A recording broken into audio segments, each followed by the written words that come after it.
They are now everywhere in Toronto. 40 signs on the sides of buses and streetcars, all asking some pertinent questions about life that only God can answer. The man behind this divine initiative is David Harrison, founder and CEO of Bus Stop Bible Studies. And they're just asking those God-life questions that everybody has, and we really just hope that it will initiate some conversation. Among the questions raised are, God, do you love me? Is everyone forgiven? And even, God, why am I here? But the point isn't just to ask the questions.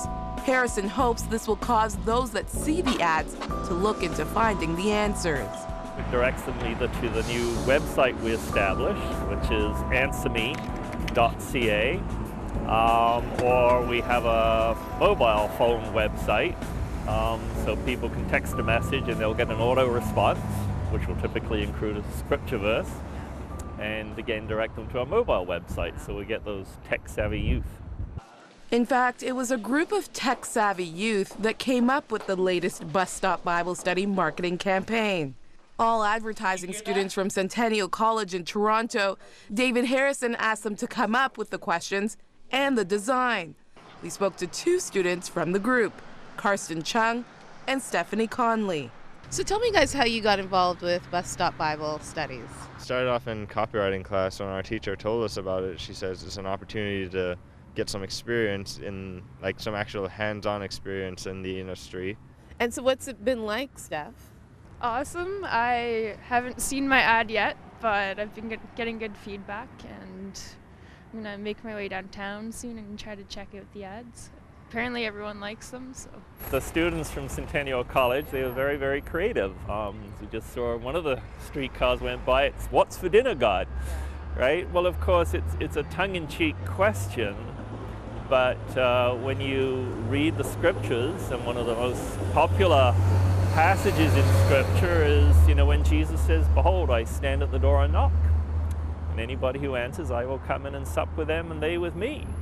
And of course that leads to that whole thing of the intimacy of a relationship with Jesus Christ that one can have, literally, figuratively, having dinner together.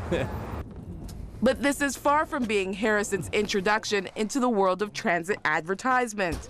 He's been posting signs inside public transportation vehicles for the past 3 years, filled with scriptures and life questions, each panel sponsored by a church, organization, or individual, hoping that these signs will initiate thought-provoking conversation on city buses from Toronto to Vancouver and many other cities in between. We now estimate that those studies have been seen over 500 million times cumulatively, which is astronomical numbers. We have, in effect, a captive audience.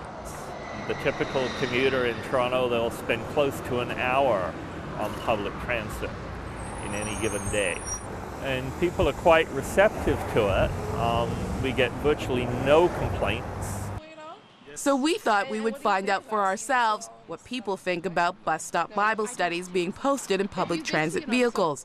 And the reviews were mixed. Would you call that number, the phone number there, if you were looking for God? No, because I'm not, I'm believe just in me. Okay. Do you think it's a good way of advertising faith on the subway or on the bus? Sure, I guess. Why? I don't know. I guess whatever, getting your message out there and advertising Subway's a good way to do it. Do you think it's a good way of advertising faith? Since you are a Christian? I do. I do think it is a good thing. Why? Why? Because anything that has a good message that's out there in the world is a good thing. Maybe religion is one of those things, if people look for it, they'd find it themselves. Maybe it doesn't need to be advertised. He was the top salesman. We caught up with David later that day at the printers where he was having his next batch of signs made. We shared with him some of the comments we received, and while he isn't afraid to answer the critics, he believes firmly there is a place for faith in the public square and the public bus. I would say it's just one way of sharing one's faith. And just in my own personal relationship with God, there was the point of what I call a point of crisis, where you decide, I can't go on without God. It's that personal contact that God has with us at just the right moment. So with all these scriptures that we put up at just the right moment, God will use it to answer somebody's question. And we have testimonies of that time and time again. Brad Farkas has been a Toronto transit driver for over 20 years and is also a Christian. He's seen the interior bus stop Bible studies' effectiveness since they started appearing in his buses years ago. I'm very grateful for it because it's changed my life as a Christian. Give me a better view of transportation with ministry, and that's what my prayer was for years, is stumbling onto something that I can actually be part of for the city of Toronto to hear the gospel. But as soon as we start talking about sharing God on public transit, there are those who feel they should have the right to share their lack of faith in God on the same platform as well. Over a year ago, the Toronto transit system was approached by a group of atheists that wanted to post a sign of their own on their vehicles as well, following a similar campaign in London, England. Both Harrison and Farkas saw the new signs as a welcome opportunity for discussion. The atheist situation was a good thing because I think it's time that we're all challenged and be more open with our faith, whether you're an atheist or whatever faith you are. I think it's time we challenged ourselves and made sure we're in the faith. And so it gives an opportunity to have the truth come out and a challenge, because that's how the gospel was promoted because of persecution in the early days. And so now when you have challenges, that's when the real fire comes out, the truth. It's a free and democratic society. People should be allowed to say their piece, and without fear of offense, so long as they themselves are not offending others. And that is, you know, anti-racial comments or anything like that. But no, we welcome discussion, because again, it gets people thinking about eternity, their life, what happens hereafter. We're only here for a very short time. And to think that the light switch just gets flicked off at the end of it all, I'm sorry. A few weeks after David and his team had released their new signs and we had interviewed him, one of their signs caught some unwelcome publicity. We caught up with David to get an update. We, as you saw on the panels that we already put up on the outsides of the streetcars, they've been up for 3 weeks, nothing of any consequence whatsoever.